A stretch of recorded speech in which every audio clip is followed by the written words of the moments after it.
తెలంగాణ రైతాంగ సాయుధ పోరాట వారోత్సవాలలో భాగంగా సూర్యాపేట జిల్లా తిరుమలగిరి మండల కేంద్రంలో అమరవీరుల చిత్రపటాలకు పూలమాలలు వేసి జోహార్లర్పించి మాట్లాడుతున్న సిపిఎం జిల్లా కార్యదర్శి వర్గ సభ్యులు కొలిశెట్టి యాదగిరిరావు, మండల కార్యదర్శి గుమ్మడివిల్లి ఉప్పలయ్య, మండల కమిటీ సభ్యులు కడెం లింగయ్య, కడారి లింగయ్య, అబ్రహాం, నిట్టపల్లి లక్ష్మి, సంకేపల్లి సత్యనారాయణ రెడ్డి, దూపటి రాములు, చిత్తలూరు సోమయ్య, మూల సత్తయ్య, విపిరాల సోమయ్య తదితరులంతా కూడా పాల్గొన్నారు. అనంతరం సాయుధ పోరాటం యోధురాలు కడారి రాజమ్మను ఘనంగా సన్మానించారు.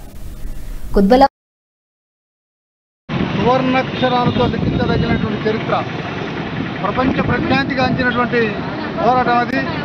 భూమి కోసం, ముక్తి కోసం, విముక్తి కోసం వెట్టి చాకిరికి వ్యతిరేకంగా సాగినటువంటి మాత్రమైనటువంటి సాయుధ పోరాటం, కమ్యూనిస్టుల నాయకత్వాన సాగినటువంటి పోరాటం.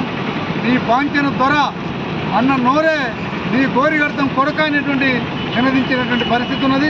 అట్లాగే వెట్టి చేసినటువంటి చేతులు బందూకులు బట్టి దొరలను, భూస్వాములను, జాగీర్దారులను తరిమి కొట్టేటువంటి పరిస్థితి ఆ రోజు ఉన్నది. అందుకనే ఈ తెలంగాణ గడ్డ మీద జాగీర్దారులకు, భూస్వాముల యొక్క ఆగడాలకు వ్యతిరేకంగా ప్రజల యొక్క మాన ప్రాణాలను దోచుకుంటున్నటువంటి నైజాం సర్కార్కు ఎంత దిగాలని, భూస్వాముల ఆగడాలు పోవాలని ఎర్రజెండా నాయకత్వాన, కమ్యూనిస్ట్ పార్టీ నాయకత్వాన 4000 మంది రక్తం చిందించి తెలంగాణ గడ్డని విముక్తి చేయడం అనేది జరిగింది.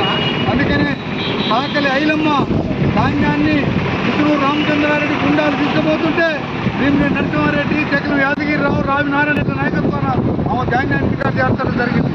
1946 జూలై 4వ తారీఖు నాడు తొలి అమరుడు దొడ్డి కొమరయ్యని చిత్తూరు దొరసాని కాల్పులు జరిపితే ఆనాటి నుంచి కమ్యూనిస్టు కార్యకర్తలందరూ కూడా ఆయుధం పట్టుకొని తిరుగుబాటు చేయడం జరిగింది.